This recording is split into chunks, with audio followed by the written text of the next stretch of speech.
ತಾರೀಕು ನಡೆದಂಥ ಚುನಾವಣೆಯಲ್ಲಿ 24ನೇ ತಾರೀಕು ನೈಟು ನಮಗೆ 10 ಗಂಟೆಗೆ ಮಾಹಿತಿ ಬರುತ್ತೆ. ಚುನಾವಣಾಧಿಕಾರಿ ಫೋನ್ ಮಾಡ್ತಾರೆ, ನಿಮ್ಮ ಏಜೆಂಟು ಡಿಸ್ಕ್ವಾಲಿಫೈ ಆಗಿದ್ದಾರೆ, ಏಜೆಂಟ್ನ ಬದಲಾವಣೆ ಮಾಡ್ಕೊಳ್ಳಿ ಅಂತೇಳಿ ಒಂದು ಕರೆ ಮಾಡ್ತಾರೆ ಅವರು. ಅದಾದಮೇಲೆ ಆದೇಶ ಹಾಕ್ತಾರೆ. ಸರ್ ಇದೊಂದೇನಾ ಮತ್ತೆ ಏನಾದ್ರು ಎಕ್ಸ್ಟ್ರಾ ಡಿಸ್ಕ್ವಾಲಿಫೈ ಮಾಡಿದ್ದೀರಾ? ಯಾಕೆಂದರೆ ಹೆಸರು ಆಯ್ಕೆ ಮಾಡಬೇಕಾಗುತ್ತೆ, ಗೊಂದಲ ಆಗುತ್ತೆ. ಯಾವ್ಯಾವ ಸಂಘ ಡಿಸ್ಕ್ವಾಲಿಫೈ ಆಗಿದೆ ಅದು ಸಂಪೂರ್ಣ ಮಾಹಿತಿ ಕೊಡಿ ಅಂತ ಹೇಳ್ತೀವಿ. ಯಾಕೆಂದರೆ ಅದರಲ್ಲಿ ಹೆಸರು ಚೇಂಜ್ ಮಾಡೋದು ತಿರ್ಗಾ ಸಮಸ್ಯೆ ಆಗುತ್ತೆ ಅನ್ನೋ ಲೆಕ್ಕಾಚಾರದಲ್ಲಿ 1 ಅವರ್ ಕಾಲಾವಕಾಶ ಕೇಳಿ 1 ಗಂಟೆ ಆದಮೇಲೆ ಹೆಸರು ಹೇಳ್ತಾರೆ. ಸೊಸೈಟಿಗಳ ಹೆಸರಲ್ಲ, ಅಧ್ಯಕ್ಷರುಗಳ ಹೆಸರು ಹೇಳ್ತಾರೆ, ಡೆಲಿಗೇಟ್ ಅವ್ರ ಹೆಸರನ್ನ ಇಂತಿಂಥವ್ರು ಆಗವ್ರೆ ಅಂತ ಮಾಹಿತಿ ಕೊಡ್ತಾರೆ. ಅದಾದಮೇಲೆ ಬೆಳಿಗ್ಗೆ ಹೋಗಿ ಮನವಿ ಕೊಡ್ತೀವಿ, ನಮ್ಗೆ ಯಾವುದೂ ಆದೇಶ ಬಂದಿಲ್ಲ, ಚುನಾವಣೆ ಮಾಡಿ ಸಪ್ರೇಟು ಒಂದು ಬೂತ್ನ ಮಡಗಿ ಅವ್ರಿಗೆ, ಈಗಾಗಲೇ ಒಂದು 6 ಮತದಾರರಿಗೆ ಒಂದು ಸಪ್ರೇಟ್ ಬೂತ್ ಮಡಗೋರು, ಅದೇ ರೀತಿ ವ್ಯವಸ್ಥೆ ಮಾಡಿ ಅಂತ ಹೇಳ್ಬಿಟ್ಟು ರಿಕ್ವೆಸ್ಟ್ ಮಾಡ್ತೀವಿ. ಅವರು AR ಆದೇಶದಿಂದ ಇವತ್ತು ನೀವು ಮತದಾನ ಮಾಡಲಿಕ್ಕೆ ಆಗಲ್ಲ ಅಂತೇಳಿ ಇವತ್ತು ಎಂಡರ್ಸ್ಮೆಂಟ್ ಕೊಡ್ತಾರೆ. ಅವತ್ತು ಚುನಾವಣೆ ಮಾಡಲಿಕ್ಕೆ ಅವ್ರಿಗೆ ಅವಕಾಶ ಕೊಡೋದಿಲ್ಲ. ಅದಾದಮೇಲೆ ಚುನಾವಣೆ ಉಳಿದಂಥ ಮತದಾರರಿಗೆ ಚುನಾವಣೆ ನಡೀತದೆ. ನಡೆದ ನಂತರ ಚುನಾವಣೆ ರಿಸಲ್ಟು ಕೂಡ ಅನೌನ್ಸ್ ಆಗುತ್ತೆ. ಅದೆಲ್ಲ ನಿಮಗೆ ಮಾಹಿತಿ ಇರುವಂಥದ್ದು. ಯಾಕಪ್ಪ ಯಾವ ಉದ್ದೇಶದ 17 ಸಹಕಾರ ಸಂಘಗಳನ್ನು ಡಿಸ್ಕ್ವಾಲಿಫೈ ಮಾಡಿದ್ದಾರೆ ಅಂತ ಹೇಳ್ಬಿಟ್ಟು AR ಹತ್ರ ಅರ್ಜಿ ಹಾಕ್ತೀವಿ. ಮಾಡಕ್ಕೆ ಬಂದು ಅದೆಲ್ಲ ಸಂಪೂರ್ಣ ಮಾಹಿತಿನ ಈಗಾಗಲೇ ನಮ್ಗೆ ಕೊಟ್ಟಿದ್ದಾರೆ, ಯಾವ ಉದ್ದೇಶದಿಂದ ಮಾಡಿದ್ದೀವಿ ಅಂತೇಳಿ. ಮೋಸ್ಟ್ಲಿ ಸಹಕಾರ ರಂಗದಲ್ಲಿ ಇತಿಹಾಸದಲ್ಲೇ ಚುನಾವಣೆ ನೈಟು 10-11 ಗಂಟೆಗೆ ಡಿಸ್ಕ್ವಾಲಿಫೈ ಮಾಡಿರುವಂಥದ್ದು ಇದೇ ಇತಿಹಾಸ, ಇದೇ ಮೊದಲು. ಹೋದಂಥ ಸಂದರ್ಭದಲ್ಲಿ 17 ಸಹಕಾರ ಸಂಘಗಳಿಗೆ ಯಾರ್ಯಾರು ಅರ್ಜಿ ಕೊಟ್ಟಿದ್ರು, ಏನೇನು ಆದೇಶ ಮಾಡಿದ್ದೀವಿ ಅಂತೇಳಿ ಇವತ್ತು ನಮಗೆ ನಿನ್ನೆ ದಾಖಲಾತಿಗಳನ್ನು ಕೊಡ್ತಾರೆ. ಆ ದಾಖಲಾತಿಗಳು ಇವತ್ತು ದೊಡ್ಡ ವಿಠಲೇನಹಳ್ಳಿ ಅಂತೇಳಿ ಗ್ರಾಮ, ಈಗ ಆಲ್ರೆಡಿ ಅದು ಕಟ್ಟಡ ಕಟ್ಟಾಗಿದೆ. ಅವ್ರು ಅರ್ಜಿ ಕೊಡ್ತಾರೆ, ಅದು ಮಹಿಳಾ ಸಹಕಾರ ಸಂಘ ಇರುವಂಥದ್ದು. ಜೆಂಟ್ಸು ಸೈನ್ ಹಾಕ್ಕೊಡ್ತಾರೆ, ಅದು ಸಂಬಂಧನೇ ಇಲ್ಲ. ಆ ಸಂಘನೂ ಕೂಡ ಕಟ್ಟಡದಲ್ಲಿ ಅವ್ಯವಹಾರ ಆಗಿದೆ ಅಂತೇಳಿ ಅದನ್ನು ಕೂಡ ಡಿಸ್ಕ್ವಾಲಿಫೈ ಮಾಡುವಂಥ ಕೆಲಸವನ್ನು ಮಾಡ್ತಾರೆ. ಆ ಸಂಘಕ್ಕೆ ಯಾರು ಅರ್ಜಿ ಕೊಡ್ತಾರೆ ಅದಕ್ಕೆ ನೋಟಿಸು ಇನ್ನೊಂದು ಯಾವುದೂ ಕೂಡ ಕೊಡಲಿಲ್ಲ. ಆ ಅರ್ಜಿ ಕೊಟ್ಟಿರುವಂಥದ್ದಲ್ಲಿ ಕೂಡ ನಿವೇಶ ಖರೀದಿ ಮಾಡಿಲ್ಲ ಅನ್ನೋ ಲೆಕ್ಕಾಚಾರದಲ್ಲಿ ಕೊಡ್ತಾರೆ. ಅವ್ರ ಆದೇಶದಲ್ಲಿ ಕಟ್ಟಡ ಅವ್ಯವಹಾರ ಆಗಿದೆ ಅಂತ ಹೇಳ್ಬಿಟ್ಟು ಕೊಡ್ತಾರೆ, ಬೋನಸ್ ಕೊಟ್ಟಿಲ್ಲ ಅಂತ ಕೊಡ್ತಾರೆ. ಒಂದು ಎನ್ಕ್ವೈರಿ ಮಾಡೋದಿಲ್ಲ, ಒಂದು ನೋಟಿಸ್ ಕೊಡಲ್ಲ, ಕರೆಯೋದಿಲ್ಲ, ಅದನ್ನು ಕೂಡ ಡಿಸ್ಕ್ವಾಲಿಫೈ ಮಾಡ್ತಾರೆ. ಚೆನ್ನಿಂಗ್ನಸಳ್ಳಿ ಅಂತೇಳಿ ಗ್ರಾಮ, ಸಣ್ಣ ಗ್ರಾಮ ಅದು. ಆ ಗ್ರಾಮದಲ್ಲಿ ಇವತ್ತಿಗೂ ಕೂಡ ಕಟ್ಟಡ ಕಟ್ಟಲಿಲ್ಲ. ಆ ಸಂಘಕ್ಕೆ ಏನು ಕೊಟ್ಟಿದ್ದಾರೆ ಅಂದರೆ, ಕಟ್ಟಡ ಕಟ್ಟಿದ್ದೀರಾ ನೀವು, ಅವ್ಯವಹಾರ ಆಗಿದೆ ನಿಮ್ಮ ಸಂಘದಲ್ಲಿ, ಆ ಉದ್ದೇಶದಿಂದ ಡಿಸ್ಕ್ವಾಲಿಫೈ ಮಾಡ್ತಾ ಇದ್ದೀವಿ ಅಂತೇಳಿ ಅದನ್ನು ಕೂಡ ಡಿಸ್ಕ್ವಾಲಿಫೈ ಮಾಡಿದ್ದಾರೆ. ಮತ್ತು ಸೋಗಾಲ, ಇವಾಗ ಬಂದಿರೋ ಬೋರ್ಡ್ಗೂ ಹಿಂದೆ ಬೋರ್ಡ್ಗೂ ಸಂಬಂಧ ಇಲ್ಲ, ಕಾರ್ಯದರ್ಶಿ ವಿಚಾರದಲ್ಲಿ ಏನೋ ಲೋಪ ಆಗಿದೆ ಅಂತೇಳಿ ಡಿಸ್ಕ್ವಾಲಿಫೈ ಮಾಡಿದ್ದಾರೆ. ಮತ್ತು ನಾರಾಯಣ್ ತಿಮ್ಮಂದೊಡ್ಡಿ ಹೊಸ ಸಂಘ 2.5 ವರ್ಷ ಆಗಿದೆ, ಅದು ಸಣ್ಣ ಗ್ರಾಮ, 2.5 ವರ್ಷ ಆಗಿದೆ. ಆ ಲೆಟ್ರಲ್ಲಿ ಬರೆದವ್ರೆ 20 ವರ್ಷ ಸಂಘ ಆಗಿದೆ, ಸಾಕಷ್ಟು ಅವ್ಯವಹಾರ ಆಗಿದೆ ಅಂತೇಳಿ ಅದು ಕೂಡ ಒಂದು ಅರ್ಜಿ ಕೊಟ್ಟಿರುವಂಥ ಉದಾಹರಣೆ. ಮತ್ತು ಮುದ್ಗೆರೆ ಬಿಲ್ಡಿಂಗ್ಗೆ ಪರ್ಮಿಷನ್ ತಗೊಂಡಿಲ್ಲ ಅಂತೇಳಿ ಡಿಸ್ಕ್ವಾಲಿಫೈ ಮಾಡ್ತಾರೆ. ಇದೇ AR ಪರ್ಮಿಷನ್ ಕೊಟ್ಟಿದ್ದಾರೆ ಅವ್ರಿಗೆ ಬಿಲ್ಡಿಂಗ್ ಕಟ್ಟಲಿಕ್ಕೆ. ಮತ್ತು ಚುನಾವಣೆ ದಿನ ಡಿಸ್ಕ್ವಾಲಿಫೈ ಮಾಡ್ತಾರೆ. ಮಾರನೆಗೆ ಇವತ್ತು ಆರ್ಡ್ರ್ ಮಾಡಿದ್ದಾರೆ, ಆದೇಶ ಮಾಡಿದ್ದಾರೆ, ಕರೆಕ್ಟಾಗಿದೆ ಅಂತೇಳಿ ಆದೇಶ ಮಾಡಿರುವಂಥದ್ದು.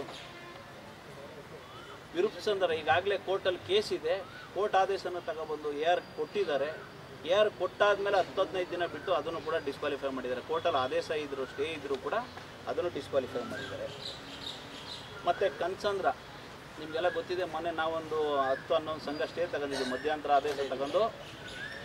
ಅದಾದಮೇಲೆ ಚುನಾವಣೆ ನಂತರ 15ರಿಂದ 1 ತಿಂಗಳೊಳಗಡೆ ರಿಪೋರ್ಟ್ ಕೊಡಿ ಅಂತ ಹೇಳ್ಬಿಟ್ಟು ARಗೆ ಆದೇಶ ಮಾಡ್ತದೆ ಕೋರ್ಟು. ಅದರಲ್ಲೂ ಕೂಡ ಕನ್ಸಂದ್ರ ಇದೆ, ಕನ್ಸಂದ್ರನ್ನು ಕೂಡ ಡಿಸ್ಕ್ವಾಲಿಫೈ ಮಾಡುವಂಥ ಕೆಲಸವನ್ನು ಮಾಡ್ತಾರೆ.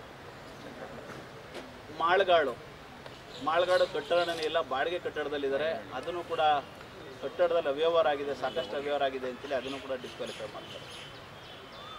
ಮಳ್ಳೂರು ಪಟ್ಟಣ 2019ರಲ್ಲಿ ಸರ್ಕಾರದಿಂದ ₹5,000 ಬಂದಿದೆ, ಯಾವುದೇ ರೀತಿಯಂಥ ಅನುದಾನ, ಆಡಿಟ್ ರಿಪೋರ್ಟ್ ಬಂದಿಲ್ಲ ಅಂತೇಳಿ ಎಲ್ಲೂ ಅವ್ಯವಹಾರ ಆಗಿಲ್ಲ. ಈ ಕಮಿಟಿಗೂ ಅವ್ರಿಗೂ ಸಂಬಂಧನೇ ಇಲ್ಲ. ಇವಾಗ ಇತ್ತೀಚೆಗೆ ಬಂದಿರುವಂಥ ಕಮಿಟಿ, ಹಿಂದೆ ಕಮಿಟಿ ಆಡಿಟ್ ರಿಪೋರ್ಟಲ್ಲಿ ಎಲ್ಲೂ ಕೂಡ ಬಂದಿಲ್ಲ. ಆ ಉದ್ದೇಶಕ್ಕೆ ಅದನ್ನು ಕೂಡ ಡಿಸ್ಕ್ವಾಲಿಫೈ ಮಾಡುವಂಥ ಕೆಲಸ ಮಾಡ್ತಾರೆ. ಮತ್ತು ದಸವಾರ ಈಗಾಗಲೇ ಅದು ಹೈಕೋರ್ಟಿಂದ ಡೈರೆಕ್ಷನ್ ARಗೆ ಬಂದು AR ಕೂಡ ಹೈಕೋರ್ಟ್ಗೆ ವಾಪಸ್ ಹಾಕಿದ್ದಾರೆ. ಅದನ್ನು ಕೂಡ ಎಲ್ಲೂ ಕೂಡ ಡಿಸ್ಕ್ವಾಲಿಫೈ ಮಾಡಬಾರ್ದು. ಯಾಕಂದರೆ ಹೈಕೋರ್ಟ್ ಆದೇಶ ಇರೋದ್ರಿಂದ ಇದು ದುರುದ್ದೇಶದಿಂದಲೇ ಅದನ್ನು ಕೂಡ ಡಿಸ್ಕ್ವಾಲಿಫೈ ಮಾಡಿದ್ದಾರೆ. ಮತ್ತು ಕುಕ್ಕೂರು ನಿವೇಶನ ಖರೀದಿ ಮಾಡಿಲ್ಲ, ಅವ್ಯವಹಾರ ಮಾಡಿದ್ದಾರೆ ಅಂತೇಳಿ ಅದನ್ನು ಕೂಡ ಡಿಸ್ಕ್ವಾಲಿಫೈ ಮಾಡುವಂಥ ಕೆಲಸ ಮಾಡಿದ್ದಾರೆ. ಕುಕ್ಕೂರು ದೊಡ್ಡಿ ಸೇಮ್, ಅದನ್ನು ಕೂಡ ಅವ್ಯವಹಾರ ಆಗಿದೆ, ಬೋನಸ್ ಕೊಟ್ಟಿಲ್ಲ, ಜನರಲ್ ಬಾಡಿ ಈ ಕಾನ್ಸೆಪ್ಟಲ್ಲಿ ಅದನ್ನು ಮಾಡಿದ್ದಾರೆ. ಮತ್ತಿಕೆರೆ ಅಂತೇಳಿ 8 ವರ್ಷ ಆಗಿದೆ ಬಿಲ್ಡಿಂಗ್ ಹೊಡೆದಾಕಿ, ಈ ಕಮಿಟಿಗೂ ಅವ್ರಿಗೂ ಸಂಬಂಧನೇ ಇಲ್ಲ, ಬಿಲ್ಡಿಂಗಲ್ಲಿ ಅವ್ಯವಹಾರ ಆಗಿದೆ ಅಂತೇಳಿ ಅಧ್ಯಕ್ಷರು ಡಿಸ್ಕ್ವಾಲಿಫೈ ಮಾಡುವಂಥ ಕೆಲಸವನ್ನು ಮಾಡೋರೆ. ಸಂಬಂಧನೇ ಇಲ್ಲ, ಒಂದು ನೋಟಿಸು ಇಲ್ಲ, ಬಿಲ್ಡಿಂಗೇ ಇಲ್ಲ, ಕಟ್ಟಡನೇ ಇಲ್ಲ. ಇವಾಗ 8 ವರ್ಷ ಆಗಿದೆ ಹೊಡೆದಾಕಿ, ಅದು ಕೂಡ ಬಿಲ್ಡಿಂಗಲ್ಲಿ ಅವ್ಯವಹಾರ ಆಗಿದೆ ಅನ್ನೋ ಉದ್ದೇಶ ಇಟ್ಟು ಅದನ್ನು ಕೂಡ ಡಿಸ್ಕ್ವಾಲಿಫೈ ಮಾಡೋರೆ. ಮತ್ತು ಕನ್ಮಂಗ್ಲನೂ ಕೂಡ ನಮ್ಮ 11 ಸಂಘದಲ್ಲಿ ಅದು ಒಂದು ಸಂಘ ಮಧ್ಯಂತರ ಆದೇಶ ಇತ್ತು. ಚುನಾವಣೆ ಆದ ನಂತರ 15ರಿಂದ 30 ತಿಂಗಳ ರಿಪೋರ್ಟ್ಗೆ ವರದಿ ಕೊಟ್ಟು ಆದೇಶ ಮಾಡಿ ಅನ್ನೋ ಲೆಕ್ಕಾಚಾರದಲ್ಲಿ ಹೈಕೋರ್ಟ್ ಆದೇಶ ಮಾಡಿತ್ತು. ಆದೇಶ ಮಾಡಿದರೂ ಕೂಡ ಅದನ್ನು ಕೂಡ ಲೆಕ್ಕಕ್ಕೆ ಇಟ್ಕೊಂಡಿಲ್ಲ ಅವರು, ಅದನ್ನು ಕೂಡ ಡಿಸ್ಕ್ವಾಲಿಫೈ ಮಾಡುವಂಥ ಕೆಲಸವನ್ನು ಮಾಡೋರೆ.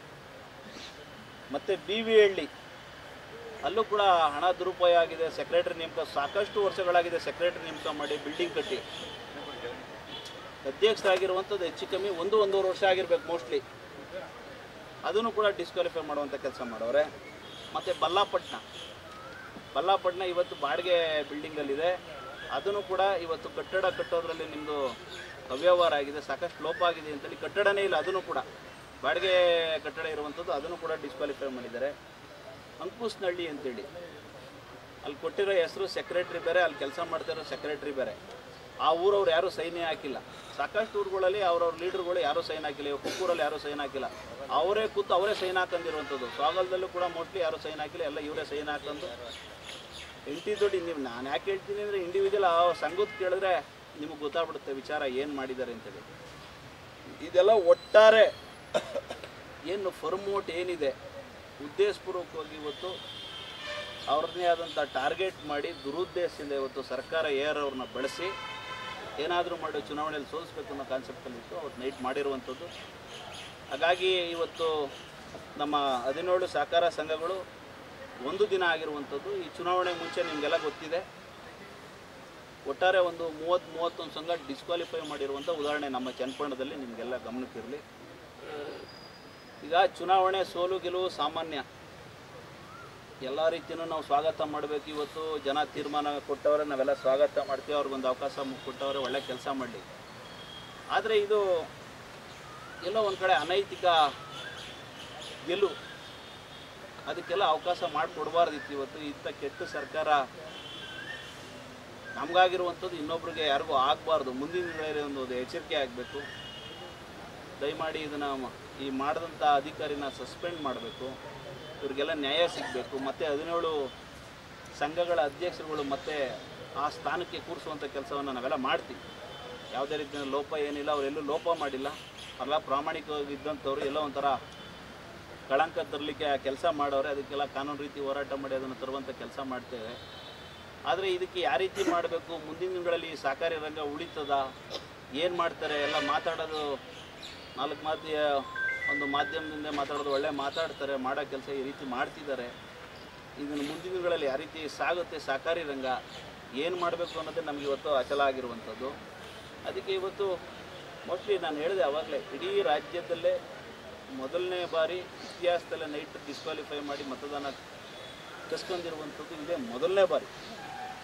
ಹಾಗಾಗಿ ಇದಕ್ಕೆ ಅನ್ಯಾಯದ ವಿರುದ್ಧ ನಾವೆಲ್ಲ ಒಟ್ಟಾಗಿ ಹೋರಾಟ ಮಾಡಬೇಕು. ಖಂಡಿತ ಇವತ್ತಲ್ಲ ನಾಳೆ ನಮಗೆಲ್ಲ ಗೆಲುವಾಗ್ತದೆ. ನ್ಯಾಯ ಅನ್ನೋದಿದ್ರೆ ಖಂಡಿತ ಇವತ್ತಲ್ಲ ನಾಳೆ ಖಂಡಿತ ನ್ಯಾಯ ಸಿಕ್ಕೇ ಸಿಗುತ್ತೆ ಅಂತೇಳಿ ನಂಬಿಕೆ ಇದೆ. ದಯಮಾಡಿ ತಾವುಗಳು ಇದನ್ನು ಸರ್ಕಾರಕ್ಕೆ ಎಚ್ಚರಿಕೆಯಾಗಿ ಮನವರಿಕೆಯಾಗಿ ಎಚ್ಚರಿಕೆಯನ್ನು ಕೊಡುವಂಥ ಕೆಲಸವನ್ನು ನೀವೆಲ್ಲ ಮಾಡಬೇಕು. ನಮಗಾದಂಥದ್ದು ಇನ್ನೊಬ್ಬರಿಗೆ ಮುಂದಿನ ದಿನಗಳಲ್ಲಿ ಆಗಬಾರ್ದು ಅಂತ ನನ್ನ ಭಾವನೆ. ಕಾನೂನು ಇವತ್ತು ಇಲ್ಲಿ ಕೂತಿರುವಂಥ 17 ಸಹಕಾರ ಸಂಘದ ಅಧ್ಯಕ್ಷರುಗಳು ಇಲ್ಲಿ ಕೂತವ್ರೆ, ಡೆಲಿಗೇಟ್ ಇರುವಂಥವ್ರು. ಖಂಡಿತ ಇವತ್ತಲ್ಲ ನಾಳೆ ತಿರ್ಗಾ ಅದೇ ಸಂಘದಲ್ಲಿ ಅಧ್ಯಕ್ಷರಾಗಿ ಮುಂದುವರಿತಾರೆ.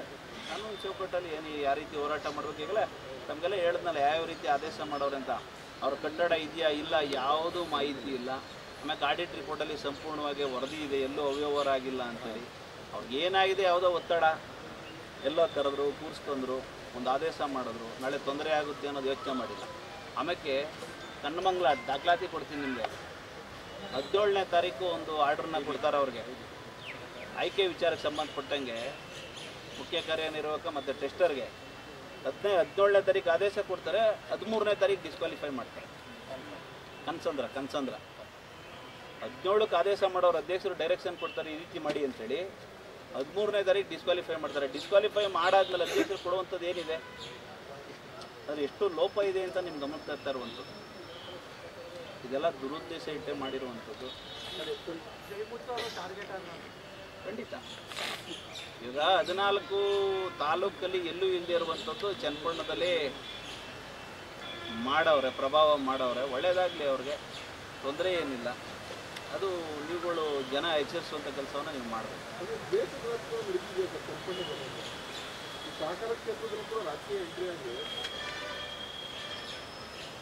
ಈಗ ರಾಜಕೀಯ ಅಂದಮೇಲೆ ಒಳ್ಳೆ ರೀತಿಯಲ್ಲಿ ಮಾಡ್ಕೊಂಡು ಹೋಗೋಕ್ಕೆ ಇದು ಎಲ್ಲೋ ಒಂದು ಕಡೆ ಹೇಳಿದ್ನಲ್ಲಿ ನಿಮಗೆ ವಾಮ ಮಾರ್ಗದ ರಾಜಕಾರಣ ಮಾಡೋರೆ. ರಾಜಕೀಯನೇ ಏನು ಬೇಕಲ್ಲ, ಒಂದೇ ದಿನ 17 ಸಂಘ ತೆಗಿಬೇಕಂದ್ರೆ ಅದು ರಾಜಕೀಯ ದುರುದ್ದೇಶನೇ ಅಲ್ವಾ. ಮತ್ತು ಇಲ್ಲಿ ಹಾಕಿರೋ ಸೈನ್ಗಳು ಮ್ಯಾಕ್ಸಿಮಮ್ ಅವರ ಸೈನ್ಯ ಹಾಕಿಲ್ಲ, ಆ ಗ್ರಾಮದಲ್ಲಿ ಸಂಬಂಧನೇ ಇಲ್ಲ, ಒಂದಕ್ಕೊಂದು ಲಿಂಕಿಲ್ಲ, ಎಲ್ಲೋ ಕೂತ್ ಸೈನ್ ಹಾಕ್ತಿರುವಂಥದ್ದು. JDS-ಅನ್ನ ತಾಲೂಕಿಂದ ಹೊರಗಡೆ ಆಗ್ತೀವಿ ಅಂತ ಕಾಂಗ್ರೆಸ್ ಚರ್ಚೆ ಮಾಡ್ತಾ ಇದ್ರು. ಆ ಕೆಲಸ ಆಗಿದೆಯೇ? ನೋಡಿ, ರಾಜಕಾರಣದಲ್ಲಿ ಏಳು ಬೀಳು ಸಾಮಾನ್ಯ. ಇವತ್ತು ಅವ್ರದ್ದು ಸರ್ಕಾರ ಇದೆ, ಅವ್ರ MLA ಇದ್ದಾರೆ, ಅಧಿಕಾರ ದುರ್ಬಳಕೆ ಮಾಡ್ಕೊಂಡು ಮಾಡ್ತಾವ್ರೆ. ರೊಟೇಷನ್ ಇವೆಲ್ಲ ಮುಂದಿನ ದಿನಗಳಲ್ಲಿ. ಇವತ್ತು ನಾವು ಕೂಡ 7 ವರ್ಷ ಅಧಿಕಾರ ಮಾಡಿದ್ವಿ. ನಾವು ಈ ಥರ ಸಣ್ಣ ಪುಟ್ಟ ಸಣ್ಣತನ ರಾಜಕಾರಣ ನಾವು ಯಾವತ್ತೂ ಮಾಡಿಲ್ಲ, ಒಬ್ರಿಗೆ ತೊಂದರೆನೂ ಕೊಟ್ಟಿಲ್ಲ. ಈ ಸರ್ಕಾರ ಯಾವ ಉದ್ದೇಶ ಇಟ್ಟು ಮಾಡ್ತಾ ಇದೆಯೋ ಗೊತ್ತಿಲ್ಲ. ಇದೆಲ್ಲ ರೊಟೇಷನ್ನು ನಿಂತಿರಲ್ಲ. ಈ ರಾಜಕಾರಣದಲ್ಲಿ ರೊಟೇಷನ್ ಆಗ್ತಾ ಇರ್ತಾರೆ. ಕಾದು ನೋಡುವ ಏನೇನು ಆಗ್ತದೆ ಮುಂದಿನ ದಿನಗಳಲ್ಲಿ ನೋಡುವ. ಚನ್ನಗಿನಹೊಸಳ್ಳಿ ಗ್ರಾಮದ ಹಾಲು ಉತ್ಪಾದಕ ಸಹಕಾರ ಸಂಘದ ಅವ್ಯವಹಾರ ದುರುಪಯೋಗ ಈ ಎಷ್ಟು 17 ಜನಕ್ಕೂ ಒಂದೇ ಕಡೆ ಟೈಪ್ ಮಾಡಿದ್ದಾರೆ. ನಾನೊಂದು ಹಿಂದೆ ಸಿನಿಮಾ ನೋಡ್ತಾ ಇದ್ವಿ. ಆ ಪತ್ತೆದಾರಿ ಸಿನಿಮಾದಲ್ಲಿ ಆ ಟೈಪ್ ರೈಟ್ ಇತ್ತು. ಆಗ ಆ ಟೈಪ್ ರೈಟಲ್ಲಿ ಯಾವ ಅಕ್ಷರ ಲಾಕ್ಷರ ಸಂದಿದೆಯೋ ವಾಕ್ಷರ ಸಂದಿದೆಯೋ ಅನ್ನೋದ್ರಲ್ಲಿ ಅದನ್ನು ಕಂಡುಹಿಡಿದು ಅವ್ರಿಗೆ ಶಿಕ್ಷೆ ಆಗುತ್ತೆ. ಆ ರೀತಿ ಇವರೆಲ್ಲ ಏನು ಒಕ್ಕಣೆ ಇದೆ, ಪ್ರಥಮ ಒಕ್ಕಣೆ ಸಹಕಾರ, ಇವೆಲ್ಲನೂ ಒಂದೇ ಕಡೆ ಟೈಪ್ ಮಾಡಿಸಿರೋದಕ್ಕೆ ಸಾಕ್ಷಿ. ಇದನ್ನು ಯಾರಾದರೂ ತನಿಖಾಧಿಕಾರಿಗಳಿಗೆ ಕೊಟ್ಟರೆ ಅವರು ಕರೆಕ್ಟಾಗಿ ಕಂಡುಹಿಡಿತಾರೆ. ಇಲ್ಲಿರೋದು ಸೇಮು ಒಂದೇ ತ ಕೂತ್ಕೊಂಡು ಟೈಪ್ ಮಾಡಿಕೊಂಡು ಒಬ್ಬನೇ ಕಾಳಪ್ಪ ಬೋಳಪ್ಪ ಸಾಕಮ್ಮ ತಿಮ್ಮಮ್ಮ ಅಂತ ಸೈನ್ ಹಾಕಿರೋರು. ಯಾವುದೇ ವ್ಯಕ್ತಿ ಆ ಗ್ರಾಮದ ವ್ಯಕ್ತಿ ಸೈನ್ ಹಾಕಿಲ್ಲ. ಹಾಗೆ ಮಹಿಳಾ ಸಹಕಾರ ಸಂಘಗಳಲ್ಲಿ ಪುರುಷನಿಗೆ ಏನಪ್ಪ ಕೆಲಸ, ಪುರುಷರು ಸೈನ್ ಆಗವ್ರೆ. ಮಹಿಳಾ ಸಹಕಾರ ಸಂಘಗಳಲ್ಲಿ ಮಹಿಳೆಯರು ಸಬಲೀಕರಣ ಮಾಡೋತಾವು. ಅವನು ಡೂಪ್ಲಿಕೇಟ್ ಮಾಡಿದವನಿಗೂ ಗೊತ್ತಾಗ್ಲಿವ ಅಯೋಗ್ಯನಿಗೆ ಗಂಡಸರಲ್ಲಿ ಸೈನ್ ಹಾಕಬೇಕು ಅಂತ, ಹಾಕಬಾರ್ದು ಅಂತ, ಅದನ್ನೂ ಮಾಡಲ್ಲ. ಈಗೇನಾಗಿದೆ ಅಂದರೆ ರಾಜಕೀಯ ಸಾಮಾನ್ಯ ಚುನಾವಣೆಗಳು ನಡೀತವೆ, ಪಾರದರ್ಶಕ ಚುನಾವಣೆ ನಡಿಬೇಕು. ಯಾರಿಗೆ ಮತದಾರರು ಒಲಿವಿರ್ತದೆ ಅವ್ರಿಗೆ ಗೆಲ್ಲಬೇಕು. ಏಕಾಏಕಿ 17 ಸಹಕಾರ ಸಂಘದ ಅವರ ಹಕ್ಕನ್ನು ರಾತ್ರೋರಾತ್ರಿ ಕಿತ್ತಾಕ್ತಾರೆ ಅಂದರೆ ನಾವೆಲ್ಲಿದ್ದೀವಿ? ನಾವು ಯಾವ ರೀತಿ ಕೆಲಸ ಮಾಡ್ತಾ ಇದ್ದೀವಿ? ಇದೇನು ರಿಪಬ್ಲಿಕ್ ಆಫ್ ರಾಮನಗರನ? ಅವ್ರಿಷ್ಟ ಬಂದಂಗೆ ಚುನಾವಣೆಗಳು ನಡೆಸೋದು, 17 ರಾತ್ರೋರಾತ್ರಿ ಕಿತ್ತಾಕೋದು, ಸಹಕಾರಿ ನಿಯಮಗಳನ್ನ ಅಧಿನಿಯಮಗಳನ್ನ ಗಾಳಿಗೆ ತೂರೋದು.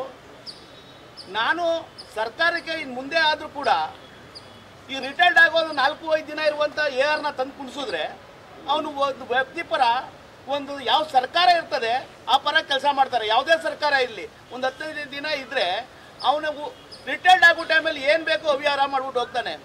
ಸಹಕಾರ ಸಂಘದಲ್ಲಿ ಅಧಿನಿಯಮ ಯಾವಾಗ ಚುನಾವಣೆ ನಡೆಯುತ್ತೆ ರಿಟೈರ್ಡ್ ಆಗೋ ಸ್ಟೇಜಲ್ಲಿ ಇರುವಂಥವ್ರನ್ನ ಯಾರನ್ನೂ ಕೂಡ ಅಧಿಕಾರಿಯಾಗಿ ನೇಮಕ ಮಾಡಬಾರ್ದು. ಇನ್ನೊಂದೇನು ಅಂದರೆ ಈ ಮಾಳುಗಳು ನಮ್ಮೂರು ಗ್ರಾಮದ ಪಕ್ಕ ಇರೋದು, ಇಲ್ಲಿ ನೋಡಿ, ಇದು GPRS ಅಲ್ಲಿ ತೆಗೆದಿರೋ ಫೋಟೋ, ಬಾಡಿಗೆಯಲ್ಲಿರೋದು GPRS ಅಲ್ಲಿ ತೆಗೆದಿರೋ ಫೋಟೋ.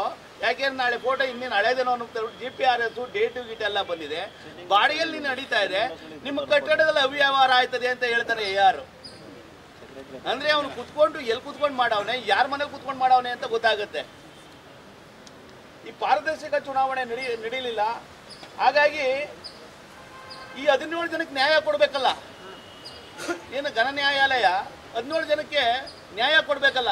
ಅದ್ರ ಬಗ್ಗೆ ನಾವೆಲ್ಲ ಹೋರಾಟ ಮಾಡೋಣ, 17 ಜನಕ್ಕೆ ನ್ಯಾಯ ಕೊಡಿಸುವ. ಇನ್ನಾದರೂ ಚುನಾವಣೆ ಯಾರಾದರೂ ಗೆಲ್ಲಿ ಸರ್, ಯಾರು ಪ್ರಾಮಾಣಿಕವಾಗಿ ಕೆಲಸ ಮಾಡ್ತಾರೆ, ಯಾರು ವಿಜಯಲಕ್ಷ್ಮಿ ಗೆಲ್ತಾರೆ.